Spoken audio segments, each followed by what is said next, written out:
안녕하십니까? 예, 반갑습니다. 저는 소개해 주신 것처럼 군산교회에서 교제하고 있는 최병관 형제라고 합니다. 이렇게 너무도 귀한 우리 청양교회 우리 형제 자매님들 만나 뵙게 돼서 너무나 반갑습니다. 하나님께 진심으로 감사를 드리고 이 시간이 모두에게 유익한 그런 시간이 되었으면 좋겠습니다. 함께 기도하시겠습니다. 자비로우신 하나님 아버지, 진심으로 감사드립니다.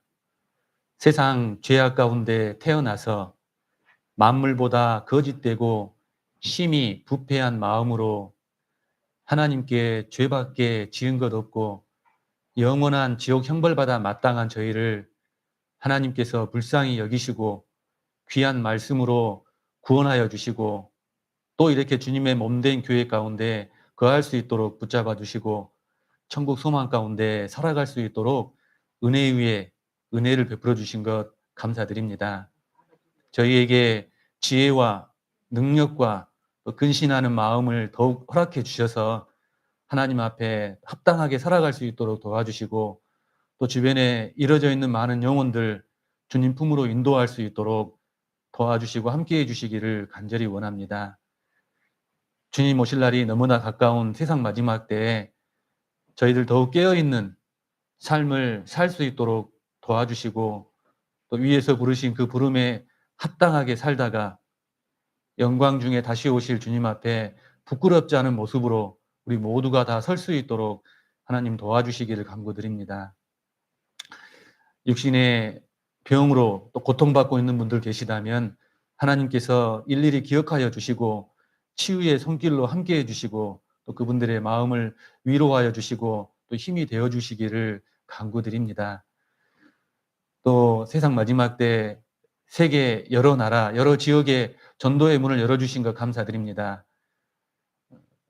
해외에서 복음을 전하고 계시는 선교사님들과 그리고 그의 가족들, 함께 협력하는 모든 형제 자매님들, 주님이 또한 일일이 기억해 주시고 어려운 환경에서도 복음을 전하는 데 부족함이 없도록 주님이 모든 걸 채워주시고 함께하여 주시기를 간구드립니다. 오늘 주일 아침 또 이렇게 주님의 말씀 앞에 저희들 나와 있습니다. 각 사람에게 필요한 말씀으로 교훈하여 주시고 정말 그 말씀이 우리 마음에 새겨지고 우리 삶 가운데 또 능력으로 역사로 나타날 수 있도록 하나님 인도하여 주시옵소서. 우리 청양교회 모든 형제 자매님들 마음과 뜻이 더욱 하나가 되어서 하나님을 기쁘시게 하고 하나님의 뜻을 이루어가는 하나님께 더 귀하게 쓰임받는 교회가 될 수 있도록 하나님 축복해 주시기를 간구드립니다. 오늘 한 시간의 모든 시종 오직 주님께만 의지합니다. 저희를 너무나 사랑하시는 예수님 이름으로 감사하며 기도드렸습니다. 아멘. 누가복음 17장을 찾아보시겠습니다.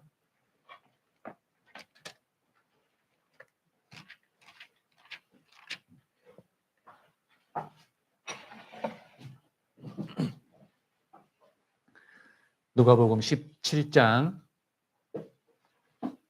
11절부터 19절까지입니다. 신약성경 124쪽 부근에 있습니다. 누가복음 17장 11절부터 19절입니다.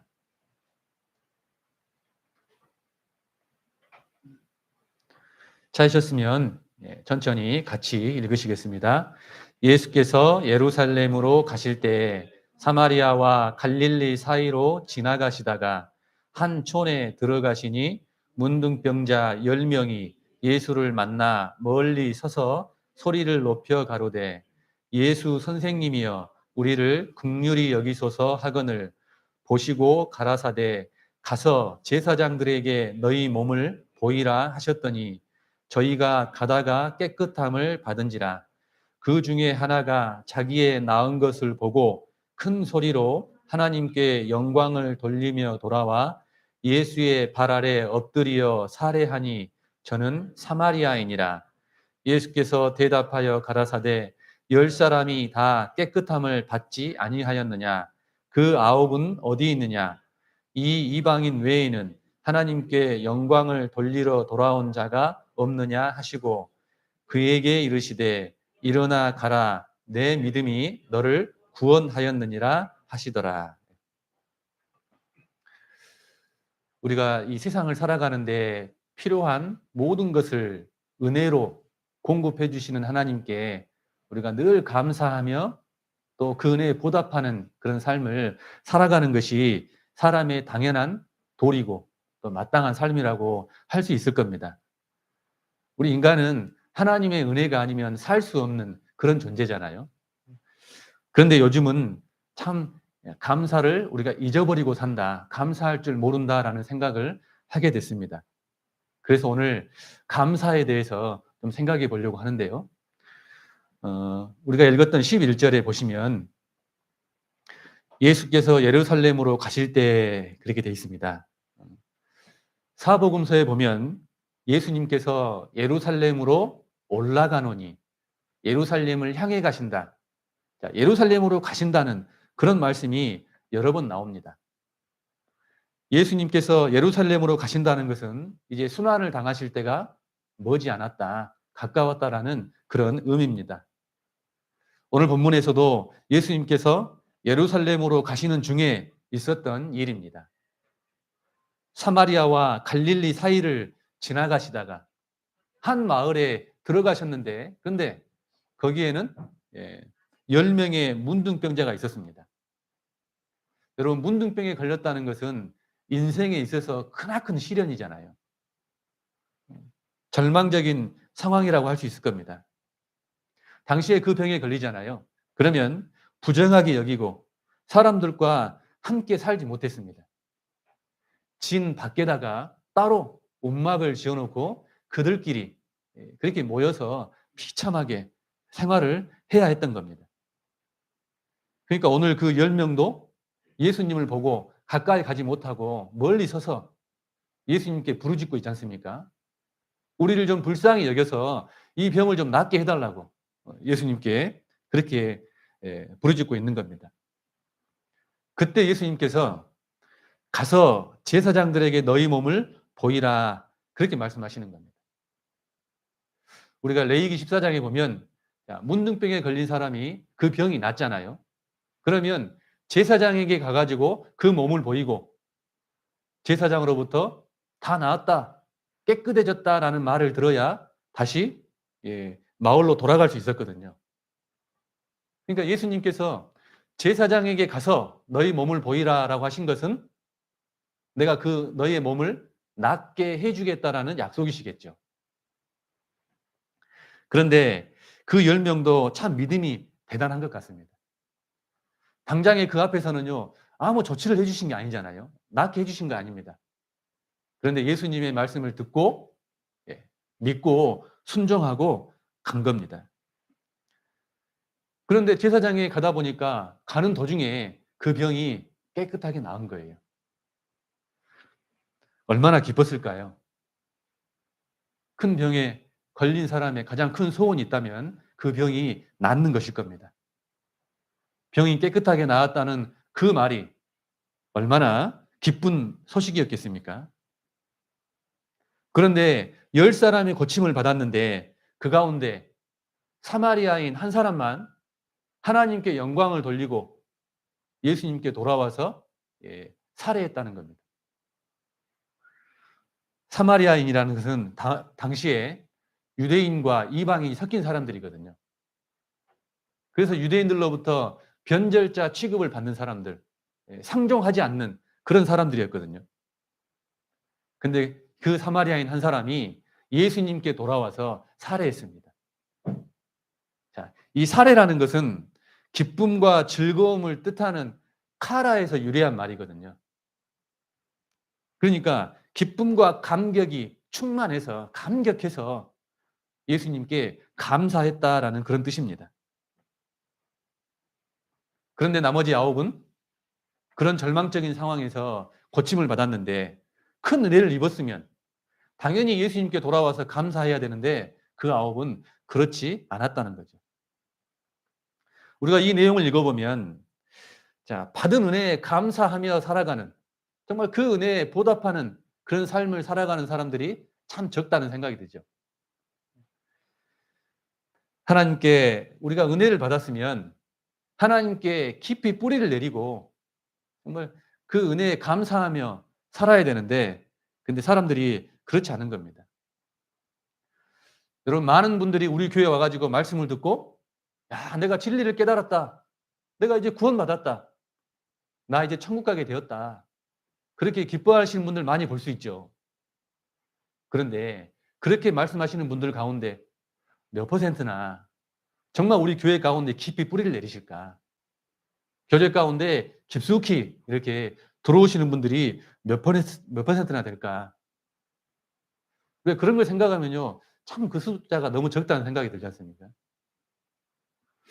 요즘은 참 구원받기도 힘든 그런 시대인 것 같고, 구원받았다고 해도 교제 안에 깊이 들어오시는 분들, 그런 분들은 너무나 적은 그런 시대에 우리가 살고 있는 것 같습니다. 그런 걸 생각해 보면 우리가 함께 교제하고 함께 봉사하고 함께 수고하고 있는 옆에 계신 우리 형제 자매님들이 얼마나 귀한 존재인가, 얼마나 귀한가, 또 그렇게 생각을 해보게 됩니다. 자, 감사하다가 영어로 thank죠. 그리고 생각하다가 영어로 think입니다. 그러니까 두 단어가요, 서로 어원이 같습니다. 어떤 사람은 생각한다는 것은 감사한다는 것이다라고 말합니다.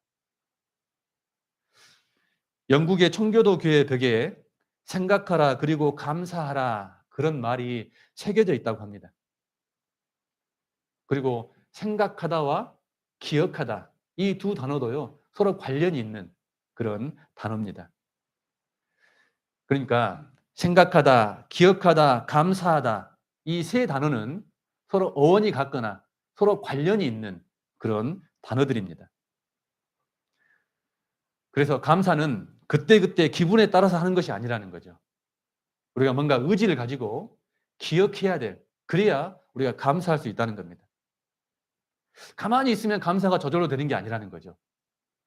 하나님께서 나에게 베풀어 주신 그 은혜, 그게 얼마나 큰지 우리가 깊이 생각하고 우리가 기억했을 때 우리가 감사할 수 있다는 겁니다. 그러니까 감사는 성향이 아니라는 거죠. 뭔가 훈련을 통한 반복적인 그런 걸 통해서 우리가 얻을 수 있는, 그러니까 훈련을 통한 작용이라는 것을 우리가 생각해 볼 수 있습니다. 하나님의 은혜를 진심으로 깨달은 사람이 하나님께 감사할 수 있는 겁니다. 이 10명 가운데서 한 사람은 자기 병이 나은 것이 전적으로 예수님의 말씀으로, 주님의 은혜로 나았다는 것을 깨달았기 때문에 그가 다시 돌아와서 예수님께 감사할 수 있었던 거죠. 열왕기하 5장에 보면 나아만 장군이 나오잖아요. 아람의 군대 장관. 근데 그 나아만 장군도 문둥병에 걸렸습니다. 엘리사 선지자의 말을 듣고 요단강에 7번 몸을 담궜습니다. 그리고 그 몸이 깨끗해지고 나서 그가 다시 엘리사 선지자에게 돌아와서 뭐라고 얘기하냐면, 내가 이제 이스라엘 외에는 온 천하에 신이 없는 줄을 아나이다. 그게 무슨 말입니까? 하나님은 살아계시고 내 병이 나은 것은 전적으로 하나님의 은혜라는 거죠. 그리고 엘리사 선지자, 당신이 믿는 하나님이 진짜 하나님이라는 것 내가 깨달았다는 겁니다. 그러니까 정말 엘리사 선지자에게 돌아와서 그렇게 말을 할 수 있는 거죠. 그런데 이 10명 중에서 나머지 9명도 똑같이 깨끗함을 받았잖아요. 나음을 입었는데, 근데 그들은 깨닫지 못한 겁니다. 어쩌다 보니까 깨끗해졌겠지. 나을 때가 됐으니까 나았겠지. 그 정도밖에 생각하지 못한 거죠. 우리가 주님의 은혜를 진심으로 깨달은 사람이 하나님께 감사할 수 있는 겁니다.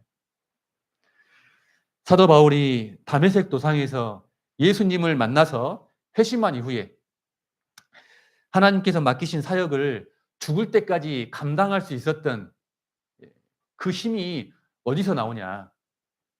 그도 하나님의 은혜를 깨달은 거죠. 자, 여기 잡아놓으시고 디모데 전서 찾아보겠습니다. 디모데전서 1장입니다.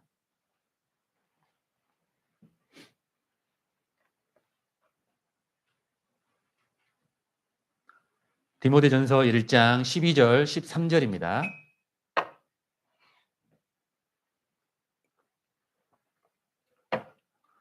제가 읽겠습니다. 나를 능하게 하신 그리스도 예수 우리 주께 내가 감사함은 나를 충성되이 여겨 내게 직분을 맡기심이니 내가 전에는 회방자요 핍박자요 포행자이었으나 도리어 긍휼을 입은 것은 내가 믿지 아니할 때에 알지 못하고 행하였습니다. 15절은 같이 한번 읽어보겠습니다. 믿보다 모든 사람이 받을 만한 이 말이여 그리스도 예수께서 죄인을 구원하시려고 세상에 임하셨다 하였도다. 죄인 중에 내가 괴순이라. 사도 바울이 정말 주님께 감사하고 평생 주님을 위해서 살아갈 수 있었던 그 힘이 어디서 나오냐. 사도 바울이 자신의 삶을 돌아보니까요. 자기는 죄인 중에 죄인이었다는 거예요. 예수 믿는 자들을 회방하고 핍박하고 잡아 죽이는 데 앞장섰던 그런 사람이었다 그 말입니다.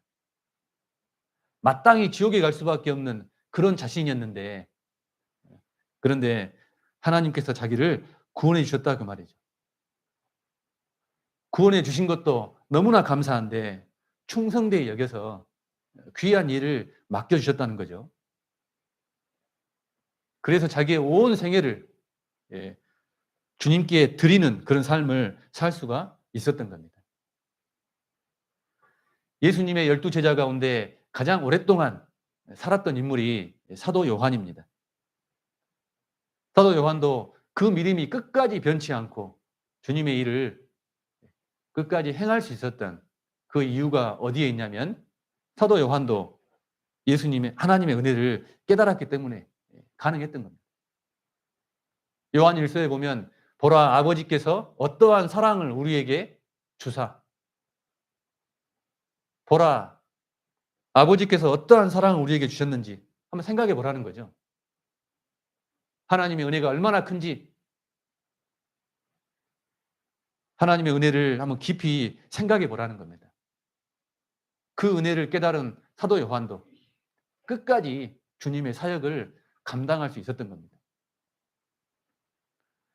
우리도 하나님의 은혜와 사랑을 깨달았기 때문에 우리가 주님 앞에 순종하고 또 주님 말씀에 끝까지 함께하고 싶은 그런 마음이 우리에게도 있지 않습니까?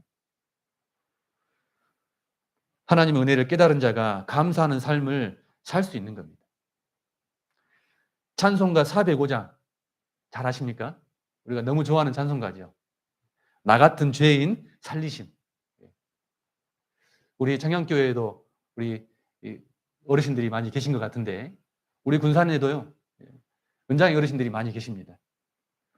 그런데 우리 군산에 계신 은장의 어르신들이 가장 좋아하는 찬송가가 뭐냐고 물어봤더니요. 찬송가 405장을 제일 좋아하신다고 하시더라고요. 왜 그러냐고 여쭤봤더니 우리 교회가 전국에 이렇게 많지 않을 때 우리가 입당식을 하거나 우리 청양교회도 얼마 전에 입당식 하셨지 않습니까? 교회가 입당식을 하거나 전도 집회를 하면 멀리 있는 교회들도 직접 이렇게 방문하지 않습니까? 그러니까 봉고차를 타고 출발한답니다. 그러면 목사님께서 그러시는 거예요. 우리가 그냥 가면 심심하니까 가면서 찬송이라도 부르고 가시죠 라고 하면은요. 그 어르신들이 자동으로 나오는 찬송이 그 찬송이었답니다. 나 같은 죄인 살리심. 출발할 때부터 도착할 때까지 그 찬송을 계속 부르고 다니셨대요. 그래서 다른 찬송은 몰라도 그 찬송은 다 외워서 부른다고, 외워줬다고 그렇게 말씀하시더라고요. 제가 최근에 이제 그 당시에 그렇게 이제 다니셨던 어르신 가운데 한 분이 요양원에 계십니다. 많이 이렇게 연로하셔가지고. 그래서 그 어르신을 뵈러 갔어요, 요양원에. 그리고 이런저런 안부도 묻고 이제 병문안을 갔는데 근데 이제 끝날 때쯤에 그 어르신이 그러시는 겁니다. 찬송 한 곡 부르고 싶다고. 그래서 예, 뭐 부를까요? 그랬더니 405장 부르시자는 거예요. 그래서 함께 갔던 구역 식구들과 임원들과요, 그 병원에서 그 찬송가를 이렇게 보여드리면서 찬송을 불렀거든요. 그런데 그 어르신이 처음부터 끝까지 다 따라 부르시는 거예요. 근데 사실 그분이 글을 모르시는 분이거든요. 그러니까 그 찬송을 다 외워서 불렀다. 그렇게 말씀하시는 거예요. 근데 그 찬송가를 지었던, 작사했던 분이 누구냐면 존 뉴턴이라는 사람이거든요. 그 가사를 보면 이제껏 내가 산 것도 주님의 은혜라. 내가 이제까지 살아온 것 모든 것이 내가 잘나고 똑똑해서가 아니라는 거죠. 하나님의 도우심이고 또 우연이 된 것도 아니고 그 주님의 은혜가 있었기 때문에 내가 지금까지 살아온 것이다. 이 존 뉴턴이라는 사람이 이제 나이가 점점 많아지고 눈도 침침해지고 이제 성경도 잘 읽을 수 없는 그런 상태가 되었답니다. 하나님을 마음껏 찬양하고 싶은데 귀도 잘 이제 들리지 않는, 말도 이제 조금 더 어눌해지고 건강도 많이 나빠진 그런 상태가 되었답니다. 그래서 존 뉴턴이라는 사람의 그 주위 사람들이 그 사람에게 당신이 이제 그런 상황, 그런 몸이 되었는데도 하나님의 사랑을 계속 사람들에게 전하고 다녔답니다. 그러니까 사람들이 그러는 거예요. 당신이 하나님을 사랑하는 것, 이제 세상 사람들이 다 안다. 그러니까 이제 당신의 건강을 좀 챙기라고 그렇게 얘기해 줬답니다. 그런데 그분이 그렇게 얘기했대요. 나는 사람들을 잡아다가 팔아먹었던 노예 무역선의 선장이었다. 그런 나를 위해서 주님이 죽어주셨다. 나는 죽을 때까지 그 주님의 은혜를 잊을 수가 없다. 내가 주님의 그 은혜를 깨달았는데 이 정도밖에 살지 못하는 내가 오히려 부끄럽다. 그렇게 얘기했다는 겁니다. 우리도 그 존 누튼이 받은 주님의 은혜, 우리도 동일하게 받은 사람들이지 않습니까? 그러니까 우리에게도 그런 마음이 있잖아요. 정말 하나님께 더 순종하고 싶은 마음, 더 하나님께 쓰임받고 싶은 마음, 그 은혜에 보답하고 싶은 그런 마음, 우리에게도 있지 않습니까? 우리도 우리의 삶을 돌아보면 모든 것이 이제껏 내가 산 것이 다 하나님의 은혜였구나라는 것을 우리가 생각하게 됩니다. 주님의 은혜를 깊이 깨달은 사람이 더 주님께 감사하는 삶을 살 수가 있는 겁니다. 그러니까 감사는 억지로 되는 것이 아니라는 거죠. 어떤 사람이 그랬답니다. 자신은 좋은 구두를 신지 못하는 것에 대해서 불평하는, 원망하는 마음을 가지고 살았답니다. 다른 분들은 다 좋은 구두를 신고 다니는데 왜 나는 저 구두 하나 살 돈이 없을까? 나는 왜 이럴까? 그런 마음을 가지고 살았는데 어느 날 두 발이 없는 그분을 만나게 됐답니다. 두 발이 없는 사람을 만나고 나서 그의 생각이 바뀌었대요. 이제 주님께 감사하는 마음으로. 사실 우리는 하나님께 얼마나 많은 은혜를 받았고 또 주님의 은혜 가운데 세상을 살아가고 있는지 모릅니다. 앞을 볼 수 있는 눈이 있고 들을 수 있는 귀가 있고 말할 수 있는 입이 있는 것. 우리가 어떤 것도 잡을 수 있는 손이 있고 어디든 갈 수 있는 두 발이 있다는 것. 그것만으로도 얼마나 감사할 일이겠습니까? 저희 교회에 어떤 어르신 한 분이 계시는데 귀가 좀 잘 안 들리십니다.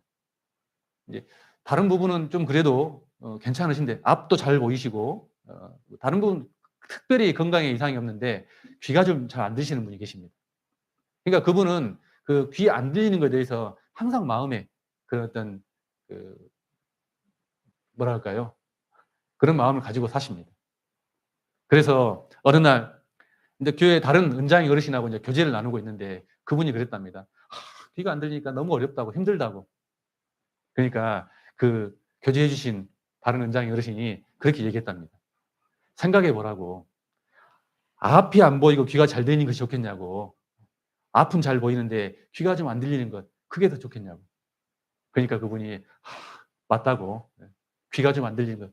그렇지만 앞이 보이는 거 이게 얼마나 다행이냐고. 그렇게 얘기했다라고 교제에 와서 말씀하시더라고요. 그래서 참 그렇겠구나. 우리가 살면서 정말 얼마나 많은 하나님의 은혜 가운데 세상을 살아가고 있는지 우리가 조금만 생각해 보면 우리가 금방 알 수 있을 겁니다. 하나님의 은혜를 깨닫지 못하면 여러분 감사를 할 수가 없는 거예요. 제가 과거에 이 중년의 한 여성분을 상담하는 일이 있었습니다. 근데 그 여자분은요, 영적으로 너무나 무관심한 그런 분이셨습니다. 우리가 처음 교회 상담으로 오시잖아요. 그러면 우리가 성경을 왜 배워야 되는지 그것부터 말씀드리잖아요. 인생에 대해서, 그리고 하나님에 대해서, 성경에 대해서, 또 죽음에 대해서, 영원한 천국과 지옥에 대해서 그런 걸 이렇게 쭉 말씀드리는데 그런데 아무리 얘기해도 그런 거에 전혀 관심이 없는 거예요. 제가 무슨 질문을 하잖아요. 그러면 계속 반대로 대답하시더라고요. 어머니, 이 세상이 전부가 아닙니다. 그랬더니요. 죽으면 끝이지. 무슨 다른 세상이 있냐. 그런 거 모른다. 그러시더라고요. 하나님은 정말 살아계십니다. 그랬더니 나는 절에 다니는 사람이라고. 하나님 모른다고. 천국과 지옥이 분명히 있습니다. 그랬더니요. 있든 말든 상관없다. 지옥 가면 어쩌겠냐. 천국 못 가면 어쩌겠냐. 지옥 가야지. 그렇게 말씀하시는 거예요. 여러분 그렇게 말씀하시는 분과 상담이 잘 이루어질 수 있겠습니까? 참 상담하는 중에요. 마음이 좀 답답해지더라고요. 야, 뭔가 좀 어떻게 실마리를 풀어갈까? 어떻게 상담을 진행해야 될까? 상담하는 중에요. 계속 제 머리는요. 복잡해졌어요. 제가 곰곰이 생각하다가 질문 하나를요. 딱 생각해냈습니다. 너무 뿌듯하더라고요. 그래 됐다. 이 질문을 하면 되겠다. 그래서 뭐라고 질문했냐면 어머니 그동안 인생 행복하셨습니까? 그렇게 제가 여쭤봤거든요. 그런 질문하면요. 보통은 자, 우리 시대의 우리 어머니들 어떻습니까? 살아온 삶을 생각해 보면 우리 어머니들 그 마음에 정말 한 가지 이상씩 한을 품고 사시잖아요. 인생 행복하셨습니까? 이렇게 물어보면 보통 뭐라고 대답하셔요? 야, 말도 마라. 나같이 고생한 사람 없다. 그렇게 대답하시지 않습니까? 그러니까 제가 그 대답을 기대하고 그렇게 질문을 드린 거예요. 그거 보시라고 인생 가운데 왜 우리에게 그런 고난이 찾아오고 어려움이 있겠냐고. 하나님께서 우리 인생 가운데 하나님을 찾으라고 그런 고난을 주시는 거라고. 하나님 계신다고. 그렇게 풀어가 보려고 그렇게 질문을 드렸거든요. 그래서 어머니 행복하셨습니까? 라고 물어봤더니요. 그분이 행복했다고 그러시는 거예요, 또. 행복하다고. 당황스럽더라고요. 그 의외의 대답을 들으니까. 그래도, 침착하자. 마음을 다시 다잡고. 그러면 어머니, 무엇이 행복이라고 생각하십니까? 뭐가 행복일까요? 그랬더니 간혹 친구들 만나서 구경도 다니고 수다도 떨고 맛있는 것도 먹고 스트레스도 풀고 그런 게 행복 아니겠냐고 그렇게 말씀하시는 거예요. 그래요. 그러면 사시면서 고난 같은 건 있었겠죠. 고난 없으셨습니까? 그랬더니 그분이 아니 인생이 뭐 다 그러지. 좋은 일도 있고 나쁜 일도 있고 그게 인생이지 항상 좋은 일만 있겠냐고 또 그렇게 말씀하시는 거예요. 야, 정말 쉽지 않은 분을 만났구나. 어떻게 상담을 해야 될까? 사람들에게 말씀을 전할 때요. 여러분 어떤 분이 어렵던가요? 말씀을 듣고 흥분하고 따지고 자기 주장 내세우고 그러신 분들은요. 말씀 찾아드리고 증거 보여드리고 정리해 드리잖아요. 그러면 받아들인다니까요. 그런데 아무리 얘기해도 관심이 없는 분들 계시잖아요. 성경에 관심이 없고 영적인 것에 도무지 관심이 없는 분들. 그런 분들은 정말 구원받기가 힘들지 않습니까? 그런데 그분이 그런 분이신 거예요. 근데 그분 외모에서요. 딱 보니까 세상에 부족한 것이 없는 분이구나라는 생각을 하게 됐습니다. 몸에 할 수 있는 액세서리는 다 하셨더라고요.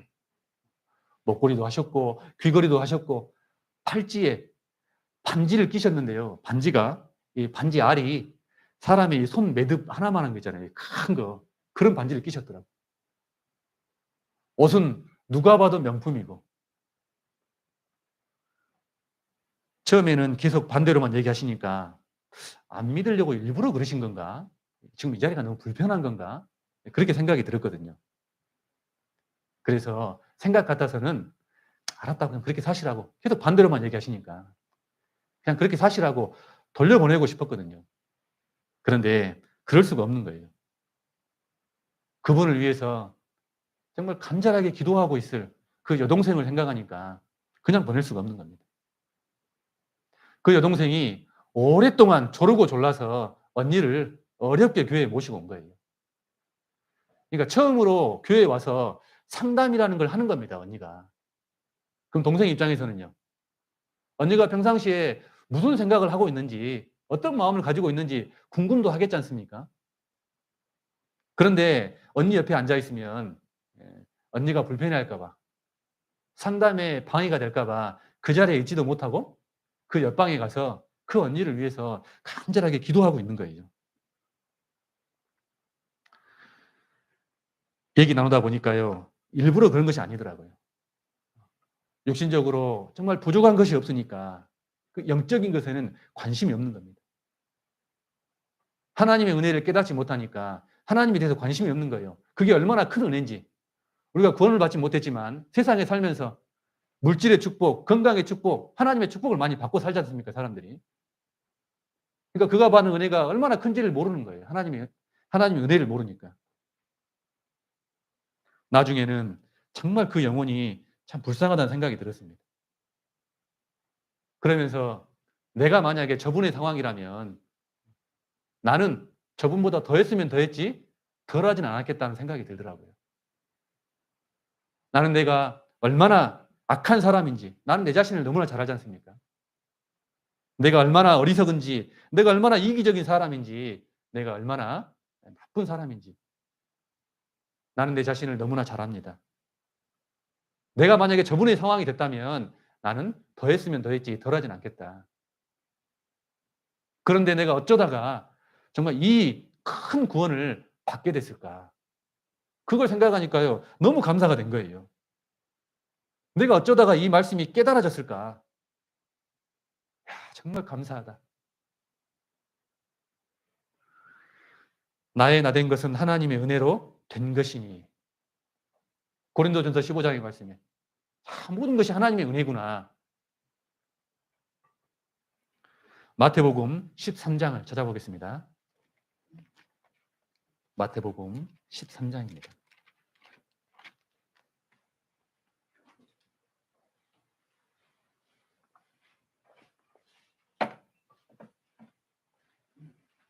13장 23절입니다.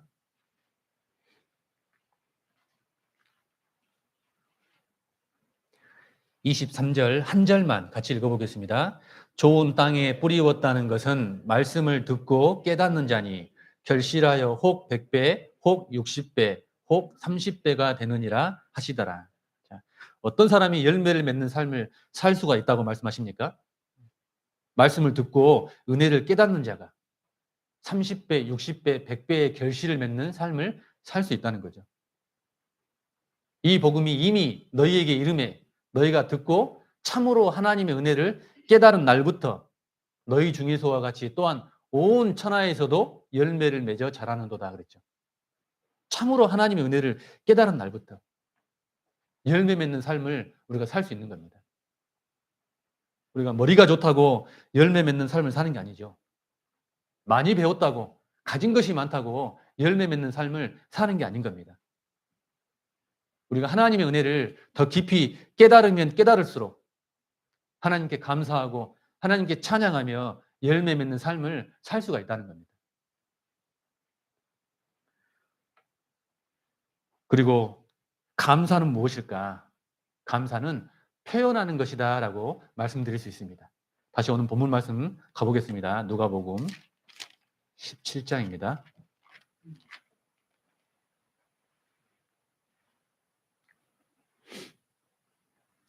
17장 15절, 16절 제가 읽겠습니다. 그 중에 하나가 자기의 낳은 것을 보고 큰 소리로 하나님께 영광을 돌리며 돌아와 예수의 발 아래 엎드려 살해하니 저는 사마리아인이라. 자, 예수님께 돌아왔던 사마리아인 이 한 사람과 나머지 9사람과 다른 게 뭡니까? 이 한 사람은 자기의 병이 나은 것에 대해서 감사하는 마음을 표현했다는 겁니다. 그리고 무엇을 먼저 해야 되는지 그 우선순위를 잘 알았다는 거예요. 자, 이 10명의 문둥병자가 자기 몸이 깨끗해졌어요. 그거 알았다면 가장 먼저 할 일이 뭡니까? 서두에 말씀드렸던 것처럼 제사장이 가가지고 자기 몸을 보이는 거죠. 그리고 제사장으로부터 몸이 깨끗해졌다. 그 소리를 들었다면 여러분 그 다음 하고 싶은 일이 뭘까요? 그 다음 해야 될 일이.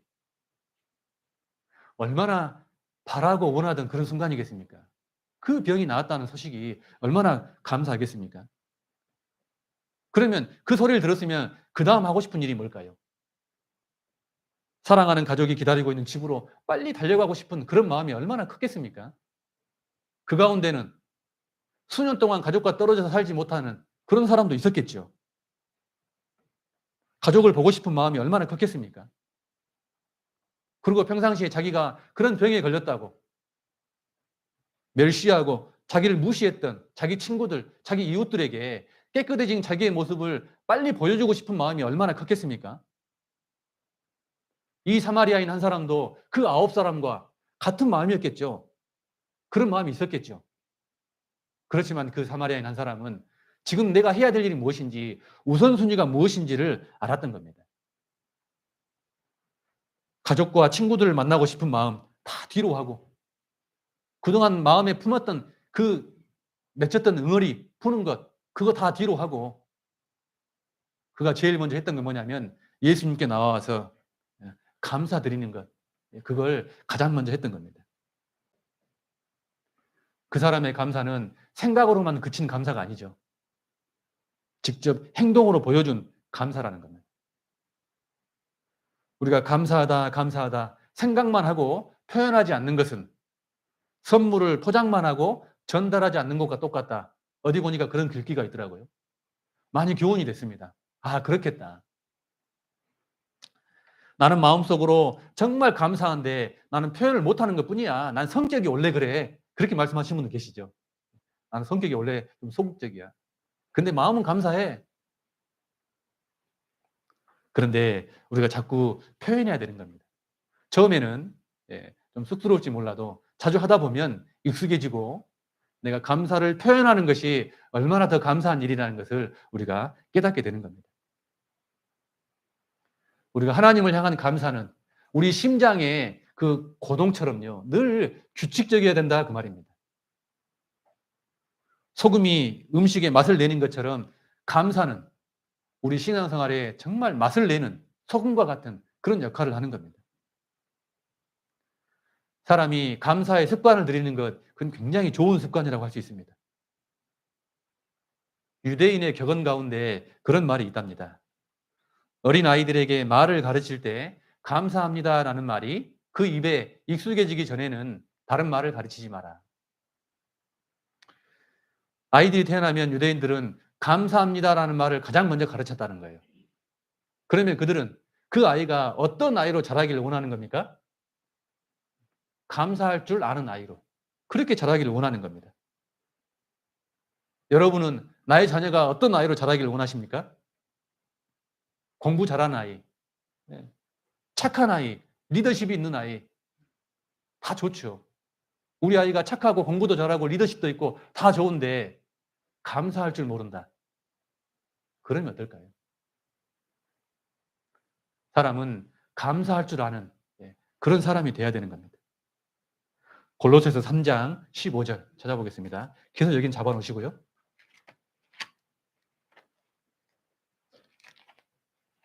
골로새서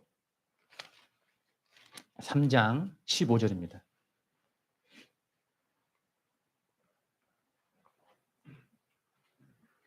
15절부터 제가 몇 절 읽겠습니다. 그리스도의 평강이 너희 마음을 주장하게 하라. 평강을 위하여 너희가 한 몸으로 부르심을 받았나니 또한 너희는 감사하는 자가 되라.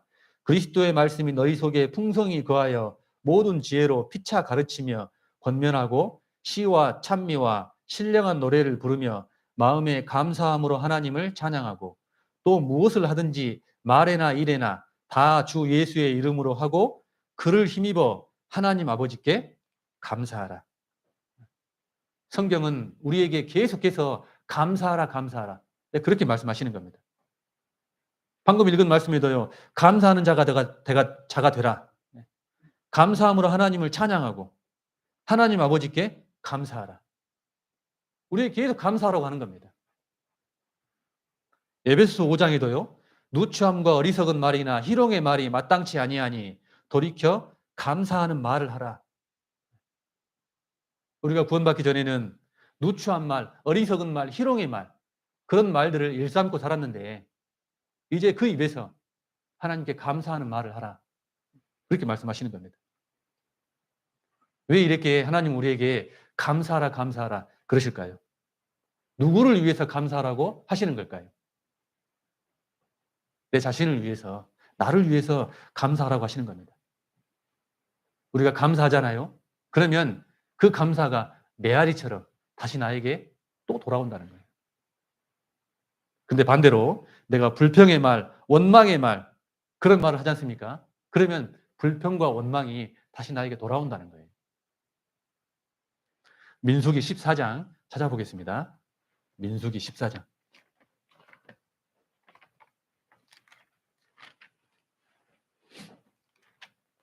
28절입니다.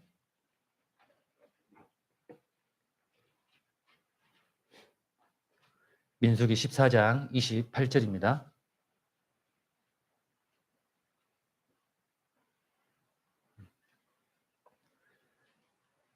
(28절만) 같이 읽으시겠습니다. 그들에게 이르기를 여호와의 말씀에 나의 삶을 가리켜 맹세하노라. 너희 말이 내 귀에 들린 대로 내가 너희에게 행하리니. 너희 말이 내 귀에 들린 대로 내가 너희에게 행하겠다. 하나님께서 이스라엘 백성들을 애굽에서 건져서 가나안 땅 앞까지 인도하셨습니다. 이스라엘 백성들이 가데스 바네아라는 곳까지 왔을 때 하나님께서 모세에게 각 지파별로 한 사람씩 뽑아서 가나안 땅에 정탐꾼으로 보내라 명령하셨습니다. 그래서 그 12명의 정탐꾼들을 보냈죠. 그 정탐꾼들이 가나안 땅을 정탐하고 돌아와서 이스라엘 백성들 앞에서 자기들이 본 것을 이제 보고하지 않습니까? 근데 뭐라고 하냐면 그 땅은 우리를 삼키는 땅이다. 우리는 그들 앞에 서니까 꼭 메뚜기 같더라. 그렇게 보고를 하는 겁니다. 그렇지 않아도 확실한 믿음이 없고 가나안 땅, 새로운 세상에 대한 두려운 마음을 가지고 있는 그 이스라엘 백성들 앞에서 직접 그 땅을 보고 온 정탐꾼들이 그렇게 얘기하니까요. 이스라엘 백성들이 뭐라고 합니까? 야, 차라리 광야에서 죽었으면 좋았을 텐데 왜 우리를 이곳까지 끌고 왔느냐. 차라리 광야에서 죽었으면 좋았을 텐데. 그러면서 하나님을 원망하고 모세를 원망하지 않습니까? 그때 하나님께서 하시는 말씀이거든요. 너희 말이 내 귀에 들린 대로 내가 너희에게 행하겠다. 그러니까 차라리 광야에서 죽었으면 좋았을 것을 그렇게 말한 사람들요. 광야에서 실제로 다 죽었죠. 그런데 여호수아와 갈렙 두 사람은요. 가나안 땅은 하나님께서 우리에게 허락하신 땅이 틀림없더라. 하나님이 우리와 함께 하신다면 우리가 반드시 승리할 수 있다. 당장 들어가자. 그들은 우리의 밥이다. 결국 그 두 사람만 가나안 땅에 들어갈 수가 있었습니다. 자, 하나님께서 이런 말씀들을 성경에 기록해 놓으신 것은 이스라엘 백성들에게만 해당되는 말씀이 아니겠죠. 우리에게도 주시는 교훈일 겁니다. 내가 하나님 앞에 복을 받을 것인지 아니면 그렇지 않을 것인지 나의 말에 달려있다고 해도 과언이 아니겠죠. 나는 평상시에 주로 어떤 말을 하고 사는가? 늘 불평과 원망의 말을 하고 사는지 아니면 감사의 말을 하고 사는지. 여호와여 내 혀의 말을 알지 못하시는 것이 하나도 없으시니이다 그랬죠. 하나님은 내가 하는 모든 말을 다 듣고 계시고 다 알고 계시는 겁니다. 그리고 그대로 베푸시겠다고 그렇게 말씀하시는 거죠. 우리나라 속담에도 말이 씨가 된다는 말이 있죠. 그러니까 우리는 자신의 입에서 나오는 말로 내 인생을 만들어 간다고 해도 과언이 아닐 겁니다. 나도 모르게 불평의 말, 원망의 말을 하고 있다면 우리가 이 말씀을 기억한다면 그런 말을 좀 줄일 수가 있겠죠. 감사하는 말로 바꿀 수 있지 않을까 그런 생각을 해봅니다. 그리고 감사는 두 가지로 분류할 수 있습니다. 두 가지로. 첫 번째가 이미 이루어진 것에 대해서 이미 받은 것에 대해서 감사하는 겁니다. 나에게 하나님께서 주셔서 축복해 주셔서 정말 내가 감사할 것이 있다는 것. 그건 하나님의 축복이죠. 그런데 그걸 잊어버리지 않고 내가 정말 감사하는 마음을 갖는다는 것. 그건 더 큰 축복일 겁니다. 이미 주신 것에 대해서 감사하는 감사. 그리고 또 하나의 감사가 뭐냐면 지금 비록 이루어지지 않았지만 앞으로 이루어 주실 것을 믿고 감사하는 것. 그 감사가 있겠죠. 이미 이루어지신 것에 대해서 감사하는 것과 감사하는 감사가 있고 아직 이루어지지 않았지만 앞으로 이루어 주실 것을 믿고 감사하는 그 감사가 있을 겁니다. 빌립보서 4장에 아무것도 염려하지 말고 오직 모든 일에 기도와 간구로 너희 구할 것을 감사함으로 하나님께 아뢰라 그랬죠. 아무것도 염려하지 말고 감사함으로 하나님께 아뢰라. 하나님은 내가 지금 겪고 있는 어려움을 잘 아실 겁니다. 내가 무엇 때문에 힘든지, 내가 왜 이렇게 슬픈지, 내가 왜 이렇게 눈물을 흘리는지 하나님은 내 사정을 다 아시죠. 내 마음을 다 아시는 겁니다. 하나님이 몰라서 해결해 줄 능력이 없어서 가만히 계시는 게 아니죠. 내 기도가 정말 합당한 기도라면 언젠가는 하나님께서 반드시 응답을 해 주시겠죠. 그러니까 응답해 주실 것을 믿고 미리 감사하며 기도하는 겁니다. 그 기도가 정말 더 힘이 있고 더 능력이 있는 기도라고 할 수 있을 겁니다. 예수님의 생애를 보면 예수님은 우리에게 모든 면에서 본이 되어 주셨습니다. 그런데 예수님은 이 감사하는 거에 대해서도 우리에게 본이 되어 주시거든요. 나사로의 무덤 앞에서 예수님이 하셨던 기도가 나오는데 잠깐 찾아보겠습니다. 요한복음 11장입니다.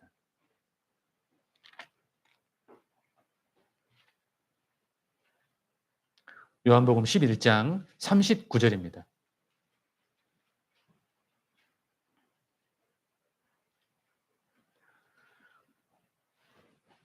39절부터 제가 몇 절 읽겠습니다.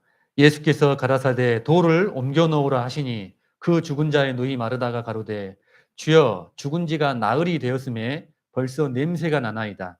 예수께서 가라사대 내 말이 내가 믿으면 하나님의 영광을 보리라 하지 아니하였느냐 하신대 돌을 옮겨 놓으니 예수께서 눈을 들어 우러러 보시고 가라사대 아버지여 내 말을 들으신 것을 감사하나이다. 항상 내 말을 들으시는 줄을 내가 알았나이다. 그러나 이 말씀하옵는 것은 둘러선 무리를 위함이니 곧 아버지께서 나를 보내신 것을 저희로 믿게 하려 함이니이다.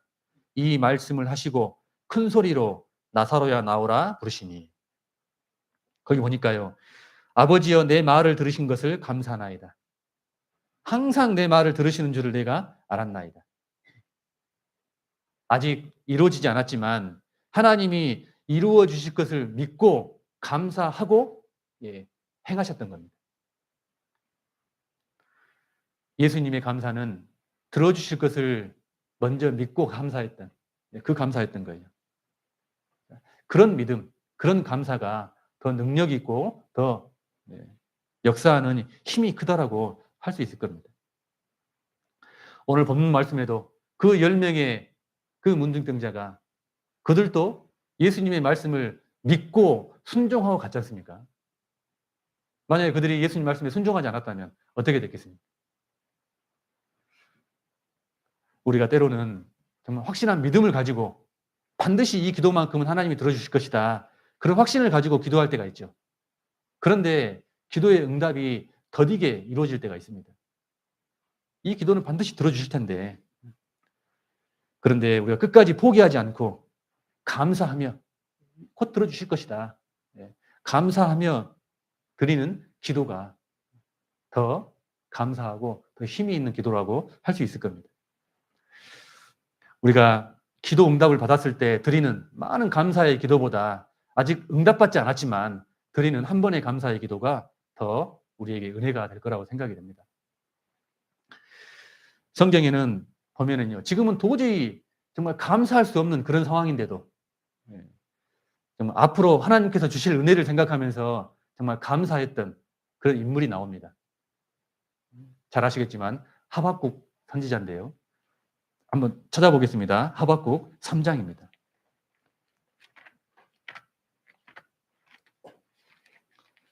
하박국 3장 17절, 18절입니다.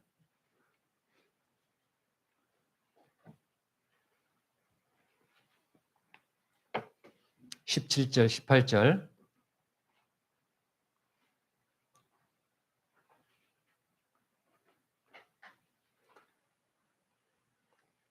예, 17절 18절 같이 읽어보겠습니다.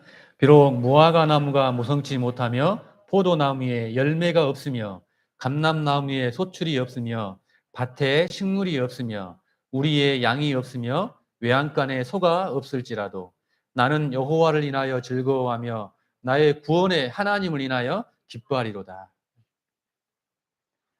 하박국 선지자는 지금 이스라엘 백성들의 그 타락에 대해서 정말 한탄하면서요, 하나님께 언제까지 이스라엘을 용납하실 거냐고 그렇게 지금 묻고 있는 겁니다.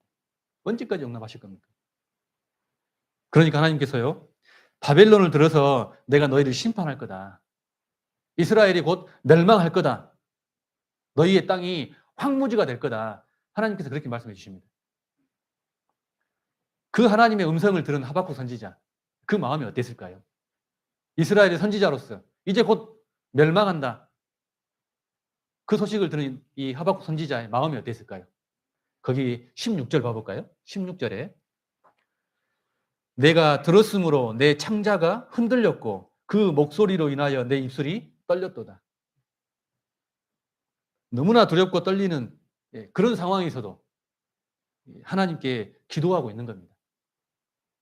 무화과 나무가 무성치 못하며 포도나무에 열매가 없으며 감람나무에 소출이 없으며 밭에 식물이 없으며 우리의 양이 없으며 외양간에 소가 없을지라도 나는 여호와를 인하여 즐거워하며 나의 구원의 하나님을 인하여 기뻐하리로다.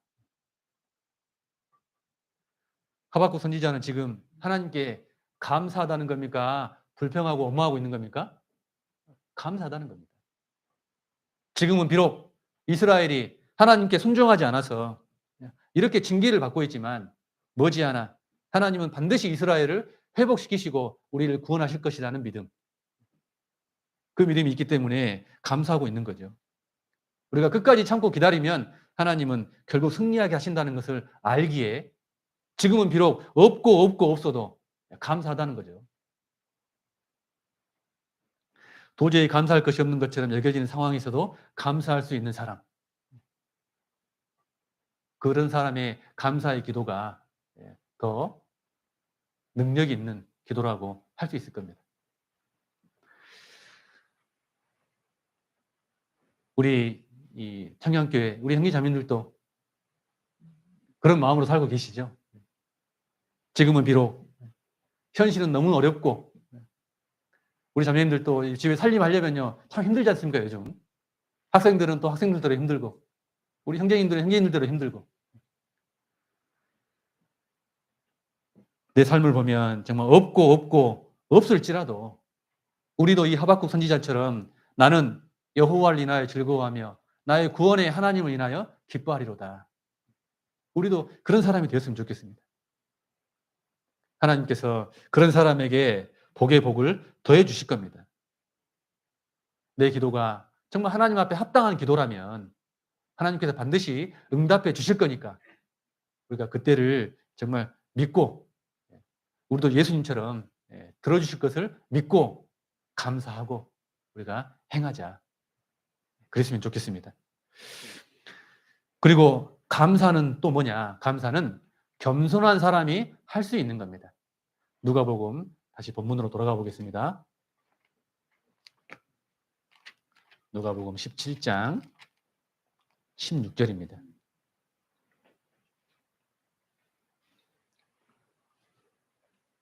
16절 제가 읽겠습니다. 예수의 발 아래 엎드려 살해하니 저는 사마리아인이라. 이 사마리아인은 예수님 발 아래 엎드려서 살해했습니다. 우리가 엎드렸다는 것은 겸손한 사람의 모습이라고 할 수 있죠. 그러니까 진정한 감사는 겸손한 사람이 할 수 있는 겁니다. 하나님의 은혜는 겸손한 자에게 임한다. 그런 말씀이 성경에 많이 있잖아요. 다 서로 겸손으로 허리를 동이라. 하나님이 교만한 자를 대적하시되 겸손한 자들에게는 은혜를 주시느니라. 겸손한 자들에게 은혜를 주신다는 말씀이 성경에 아주 많이 나옵니다. 그래서 내가 지금보다 더 내가 겸손해질 수만 있다면 하나님의 은혜를 더 받을 수 있다. 맞습니까? 맞겠죠. 내가 지금보다 더 겸손해질 수만 있다면 그렇다면 나는 하나님 앞에 겸손한 자인가 아니면 교만한 자인가 우리가 어떻게 알 수 있을까요? 나는 겸손한 사람입니까? 교만한 사람입니까? 어떻게 알 수 있을까요? 내 입에서 늘 감사하는 하나님 은혜에 감사하는 말을 하고 산다면 그분은 겸손한 사람일 겁니다. 그런데 반대로 늘 불평의 말, 원망의 말 그런 말을 입에 달고 산다면 우리가 이 겸손과는 좀 거리가 있는 그런 분이라고 할 수 있겠죠. 17절 보겠습니다. 17절.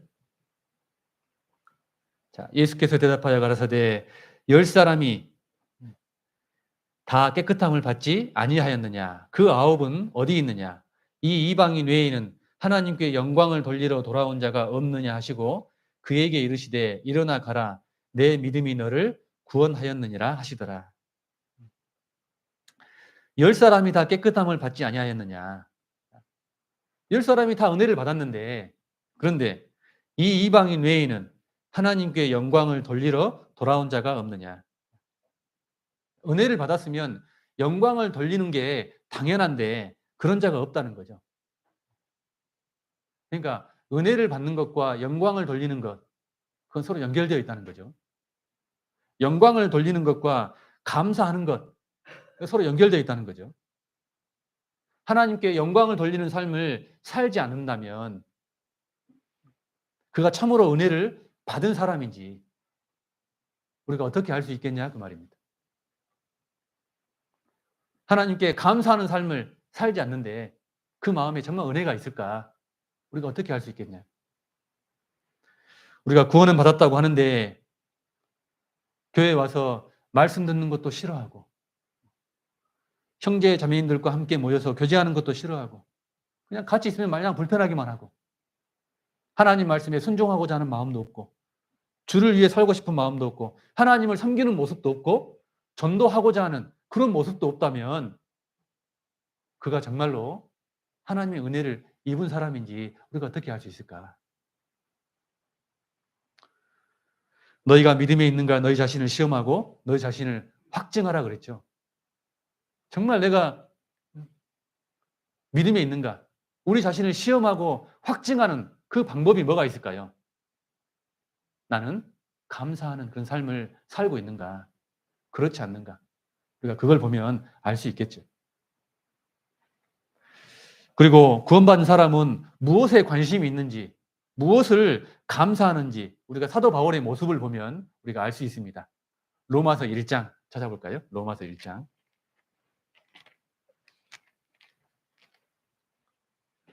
(8절입니다) 로마서 1장 8절.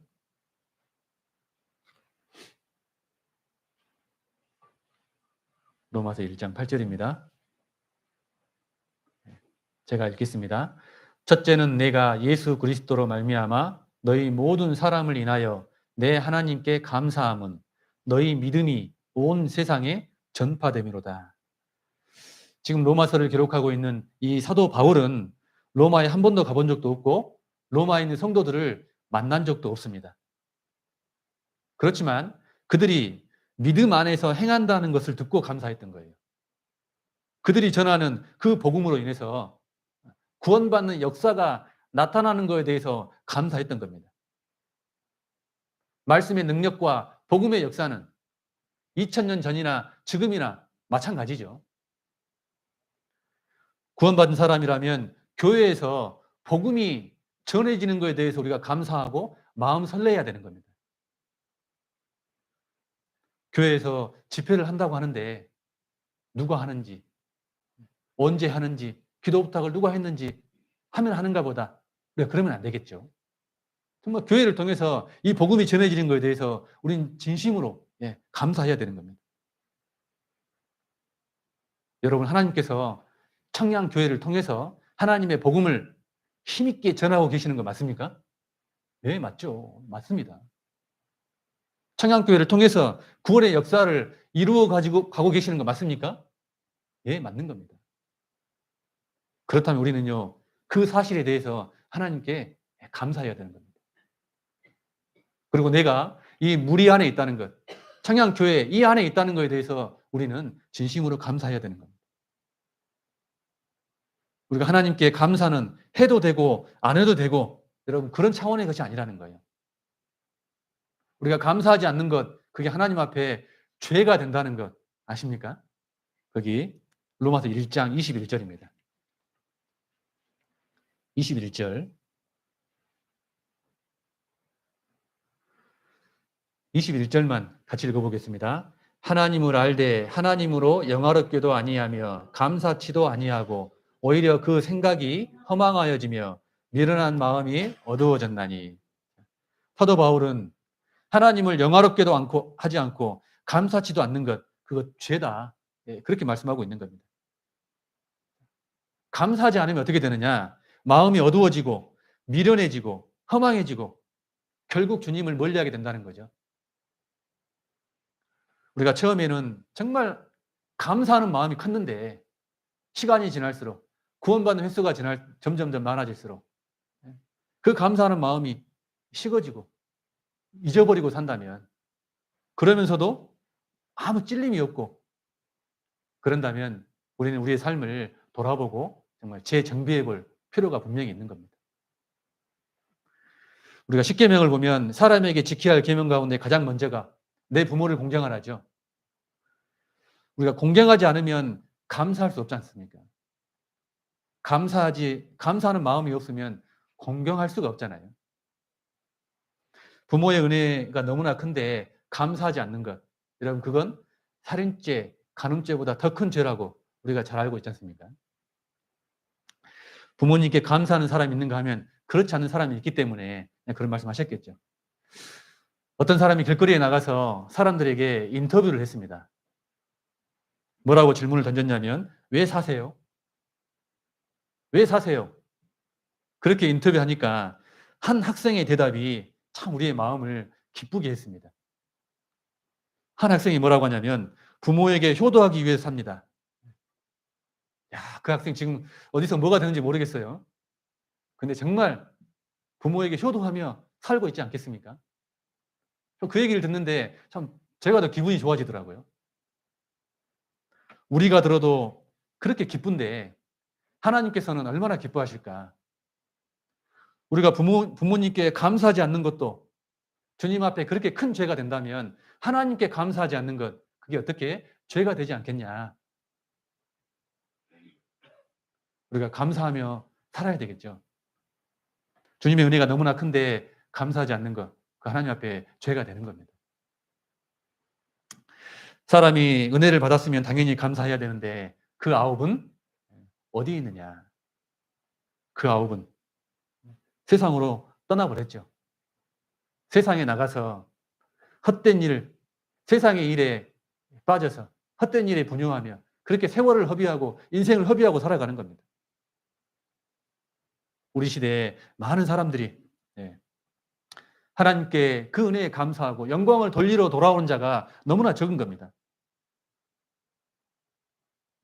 그러니까 우리가 교회 가운데 무리 안에 있는 우리 형제 자매님들이요, 너무너무 귀한 거예요.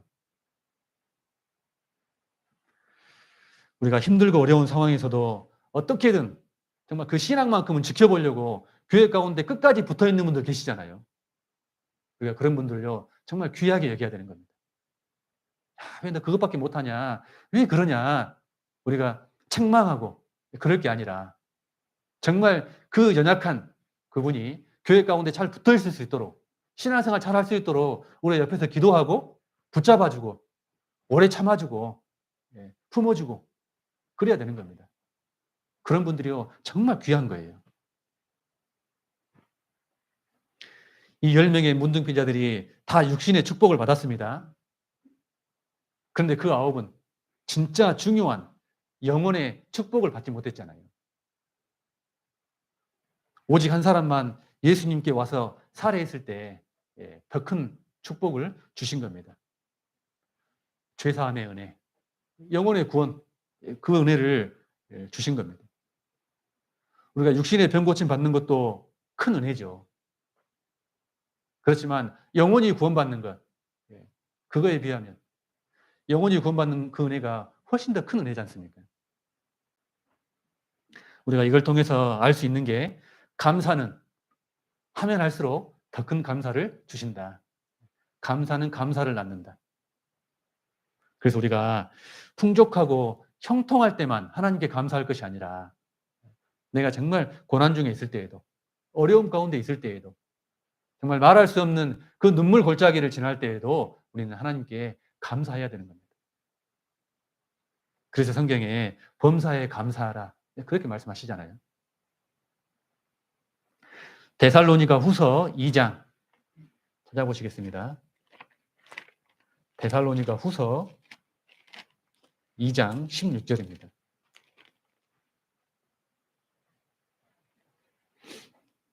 이 장 16절, 17절.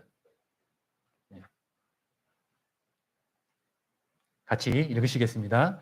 우리 주 예수 그리스도와 의를 사랑하시고 영원한 위로와 좋은 소망을 은혜로 주신 하나님 우리 아버지께서 너희 마음을 위로하시고 모든 선한 일과 말에 굳게 하시기를 원하노라. 우리가 왜 하나님께 진심으로 감사할 수 있을까요? 세상에서 아무리 유명하고 똑똑하고 잘나고 가진 것이 많은 사람이라 할지라도 그가 하나님이 주시는 영원한 위로와 좋은 소망을 은혜로 받지 못한 인생이라면 그가 가진 재물, 그가 가진 능력, 그가 가진 그 명예, 그가 가진 지식 그게 무슨 소용이 있냐고 말입니다. 그 인생은요 하나님 앞에 실패한 인생이죠. 그런데 우리는 세상에서는 비록 우리가 가진 것 없고 다른 사람들이 우리를 별로 알아주지 않아도 우리는 하나님으로부터 영원한 위로와 좋은 소망을 은혜로 받은 사람들이지 않습니까? 그러니까 하나님 앞에는 우리가 진정으로 성공한 인생인 겁니다. 우리가 이 세상에서 구원받은 것, 이게 당연한 걸까요? 내가 받을 걸 받은 걸까요? 거기 데살로니가 후서 3장 2절 봐볼까요? 2절. 3장 2절.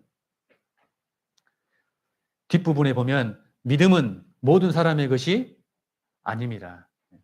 믿음은 모든 사람의 것이 아니다. 이 사도 바울이 하나님의 은혜를 깨닫고 나서 복음을 사람들에게 전하는 겁니다. 그런데 사람들이 그 복음을 안 받아들이는 거예요. 야, 나 같은 사람도 이 더러운 죄인도 하나님의 은혜로 구원을 받았는데 그러면 다른 사람에게 이 복음을 전하기만 하면 다른 사람들은 더 쉽게 받아들일 줄 알았는데 사람들이 복음을 전해도 안 받아들이더라 그 말입니다. 사람들이 말씀을 거부하는 것은요 그때나 지금이나 마찬가지죠. 말씀을 우리가 들으면 마음을 열고 들으면 누구나 구원을 받을 수 있는데 여러분 구원받은 수가 우리 시대에 너무나 적은 겁니다.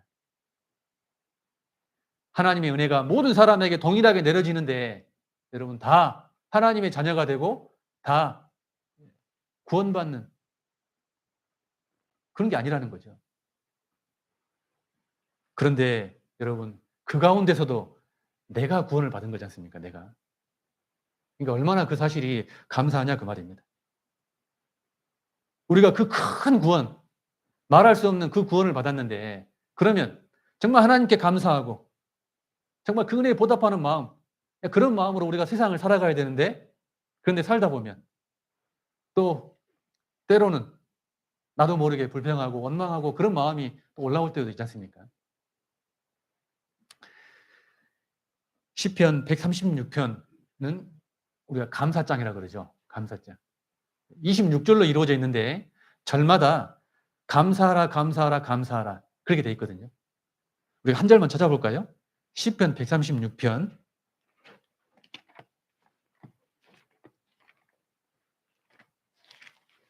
시편 136편 1절입니다.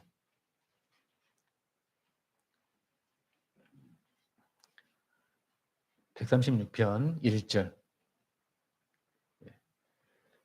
1절만 같이 읽어보겠습니다. 여호와께 감사하라. 그는 선하시며 그 인자하심이 영원하미로다. 그러니까 끝까지 같이 읽어보면 좋겠는데 시간이 없으니까요. 각자 한번 읽어보시고 묵상해 보시면 참 좋겠다 싶습니다. 근데 이 136편을 쭉 읽어보면은요, 이 5절부터 9절까지가 창조에 대한 말씀이거든요. 우리를 위해서 모든 것을 창조해 주신 것에 감사하라. 그리고 애굽을 치시고 이스라엘을 건져 주신 것도 감사하고 홍해를 가르고 건너게 하시고 뒤쫓던 바로의 군대를 이기게 하신 것도 감사하고 광야길을 걷는 그 여정 속에서 승리하게 해주신 것도 감사하고 그리고 결국 가나안 땅을 기업으로 주신 것에 감사하라. 그런 내용이거든요. 근데 이것이 이스라엘 백성들에게만 해당되는 말씀이 아니겠죠. 구원받은 그리스도인 우리도 해당되는 우리의 고백이 될 수 있는 겁니다.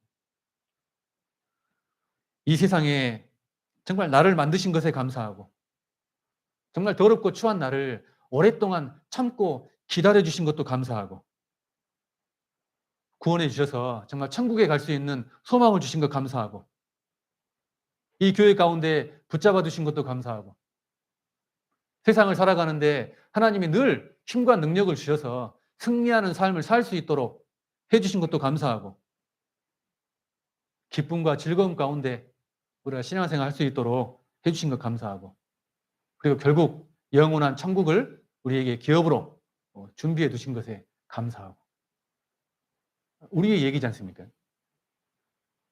근데 우리가 정말 감사할 것이 이것뿐이겠냐 그 말입니다. 하나님께 은혜를 받았으면 그 은혜에 진심으로 감사하는 삶을 살아가는 게 당연한데 근데 우리 삶을 보면 하나님께 항상 늘 부끄럽고 죄송할 때가 참 많은 것 같습니다. 최근에 어떤 한 자매님이 제게 전화를 주셨더라고요. 근데 그분이 이제 몸이 너무 안 좋으시니까 서울의 큰 병원들 이 병원 저 병원 다니시면서 치료를 받는 그런 분이십니다. 근데 이제 서울의 큰 병원에 갔다는 얘기를 들었는데 제가 이제 결과를 듣지 못해서 저도 이제 마음에 어떻게 됐을까 궁금해하고 있는데 그 자매님이 궁금해할까 봐 전화를 했다라고 하면서 전화를 주신 거예요. 그러면서 뭐라고 하시냐면 목사님 제가 지금 제일 하고 싶은 게 뭔지 아세요? 그러는 거예요. 제일 하고 싶은 게 뭔지 아십니까? 글쎄요. 그게 뭘까요? 그랬더니 제가 지금 제일 하고 싶은 게 교회 식당에서 봉사하는 것. 그거 제일 해보고 싶다는 거예요. 교회 화장실 청소하는 것 제일 해보고 싶다는 겁니다. 전도 집회하면 하루도 안 빠지고 제일 해보고 싶은 게 하루도 안 빠지고 참석하고 싶은 것. 그거 해보고 싶다는 겁니다. 공주 수양관에 가보고 싶다는 거예요. 그걸 지금 제일 해보고 싶다는 겁니다. 그래서 그 얘기 듣는데 야, 우리는 너무 자연스럽게 평상시 하는 거지 않습니까? 그거 하면서도 때로는 힘들다. 안 했으면 좋겠다. 그런 마음이 올라올 수도 있는데 근데 그 자매님은 건강이 너무 안 좋아지니까 정말 지금 제일 해보고 싶은 게 우리가 평상시에 힘들다고 했던 것 그걸 제일 해보고 싶다는 거예요. 그래서 참 그 말을 들으면서 야, 나는 얼마나 정말 하나님 앞에 받은 게 많고 정말 하나님의 은혜가 많았나. 나는 그럼 저런 그 자매님처럼 그런 마음, 그런 생각을 가지고 사는가. 그런 생각을 하면서 참 많이 부끄럽다는 생각을 해 보게 됐습니다. 여러분, 우리가 정말 하나님께 더 큰 축복, 더 은혜를 받고 싶으시죠? 예, 그러면 우리가 더 감사하며 살아야 되는 겁니다. 그래서 오늘 하루만이라도 정말 감사, 그 두 글자, 그거를 우리 마음에 잘 새겨보고 좀 생각해보는 그런 시간이 되었으면 좋겠습니다. 함께 기도하고 마치겠습니다. 하나님, 참으로 감사합니다. 세상 많은 사람들 중에서 저희를 먼저 구원해 주시고 또 이렇게 주님의 몸된 교회 가운데에서 또 주님을 섬기며 또 복음을 위해서 살아갈 수 있는 귀한 기회를 주신 것 감사드립니다. 항상 주님을 기쁘시게 하고 하나님의 그 선하신 뜻을 이루어가는 저희가 될 수 있도록 좀 인도하여 주시옵소서. 이 청양 지역에 또 하나님의 귀한 교회를 이렇게 세우셨으니 또 교회를 통해서 많은 사람들이 하나님께 돌아올 수 있도록 역사하여 주시고 우리 청양교회 형제자매님들 더욱더 마음과 뜻이 하나가 되어서 정말 그 복음을 전하는 데 하나님께 귀하게 쓰임받을 수 있도록 좀 인도하여 주시옵소서. 이후에 모든 삶도 오직 주님께만 온전히 의지합니다. 저희를 너무나 사랑하시는 예수님 이름으로 감사하며 기도드렸습니다. 아멘.